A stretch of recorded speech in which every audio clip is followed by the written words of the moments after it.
you didn't get for the child. That's right. For God's sake, the child is a child. You need to know where the child got that gift or money from. And then even for adults, for people, it could be place of work, or suddenly you're just noticing this person is always having money. I'm not saying people cannot make their money legally or have more money. That's not it. But, I mean, there's a way that you get to see. You can't explain the gifts or money. It might be something to pay attention to.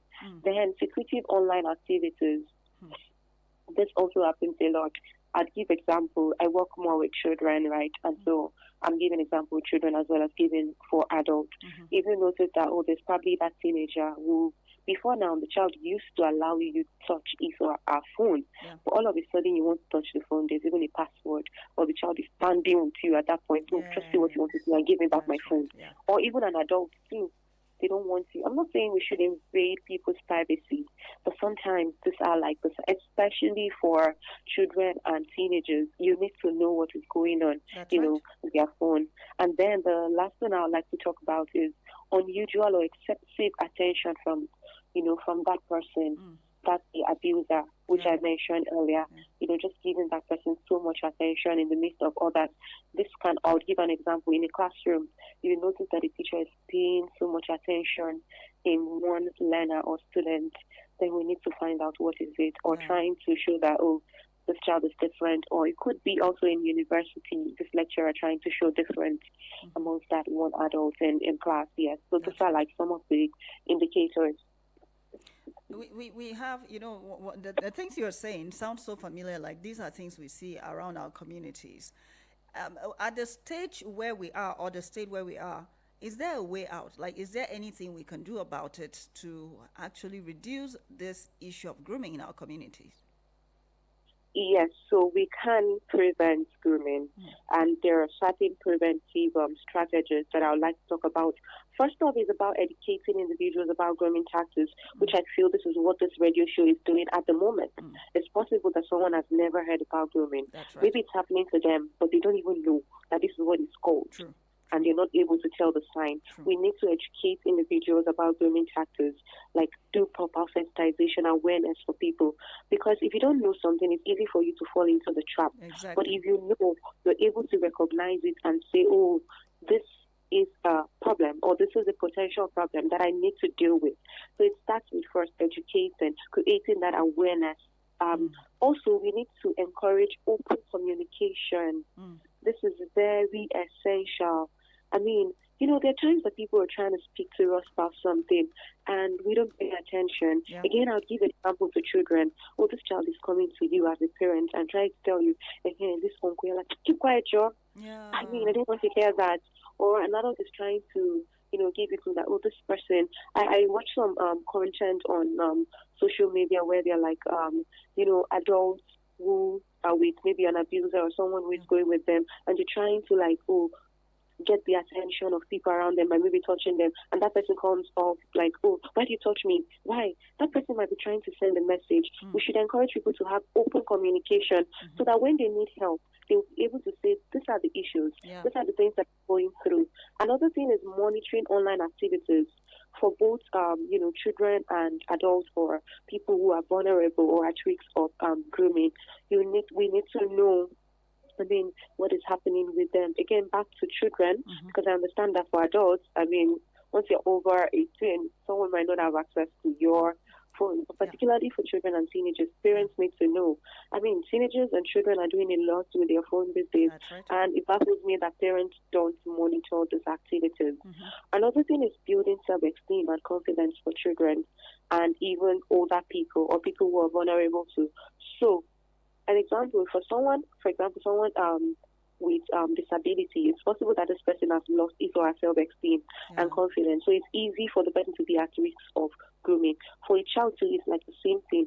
This child has not been shown love at home, or there's this adult that has never tested love all their lives. So the people get hostile to them and all that, and they have low self-esteem, and they don't have confidence. They are at risk of that. So we need to build self-esteem and confidence. We need to talk about it, and it actually starts from small. When children are little, because the foundation is very important. The last one I'd like to talk about is establishing trusted relationships. Establishing trusted relationships. this is with adults is very important. I mean, in all of this, somebody might just be thinking that, oh, doesn't mean that she is saying we shouldn't get close to people. No, it's important. Like, I mean, you cannot do life alone. To establish that, you need people around you. But then, what's the key word? Trusted relationship. That's right. People who are not able to manipulate you, people who are not human traffickers, people who you can trust. Trusted relationship is very key, and it starts from somewhere. Yes, ma'am. And we could, Yes, talk ma'am. about all of the things we said earlier. Yes. Now, when I find somebody, that or somebody finds all these things you're saying sounds so familiar, and there's a perhaps a suspected groomer around them, what are they supposed to do? Okay, so if you suspect someone is being groomed, or you see like, oh, there's someone who is trying to groom someone, first off, is that you need to listen without judgment. It's very important. We quickly lose people when we're trying to judge them, right? But when we are calm and we're trying to pay attention to what it is exactly, we're going to get more info about it, whether for the person who is at risk of being groomed, or for the person who wants to groom, or who is planning to, or who is already grooming someone. We need to listen, because it is when we listen that, we have what to work with. And another thing is to report concerns to authorities or trusted adults. We must never keep quiet. When you notice some of the signs that we've talked about, it's very important to report to authorities. That's right. Oh, I see the sign. I see this. Yes, it might not be, but it's good to, report so that, the parents, authorities are able to pay attention to that. We could also offer support and resources to someone who is being groomed or at the risk of being groomed. Offer support in the sense that you're there for them to listen, and resources on how they need to be careful, and several other things. And also to encourage seeking help from professionals. This cannot be, overemphasized. It's very important. A lot of people who are at risk of being groomed or who are currently being groomed actually need to speak to therapists. That's right. True. And so we need to encourage seeking help from professionals, because they need that. If not, they would just keep going on in that, and they wouldn't find help. And then the last one that I would like to say is document any evidence or suspicion. If you have anything, it's good to document it and to have an evidence of that, so you're able to present it when you want to report to the appropriate authority. That's right. Yes. That's right. You've really spoken well. And I think we have one thing in common. We were so particular and passionate about the children. And so when you were speaking, I totally feel you. Thank you so much for taking our time to speak with us today.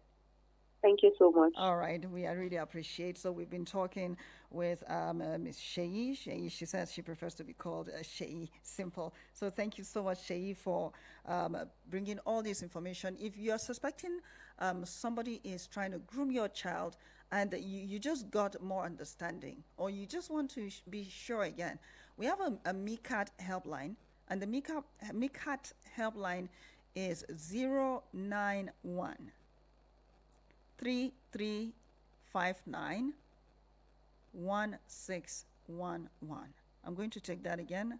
091 3359 1611. Let me take that again. 091 3359 1611. That is the MICAT helpline.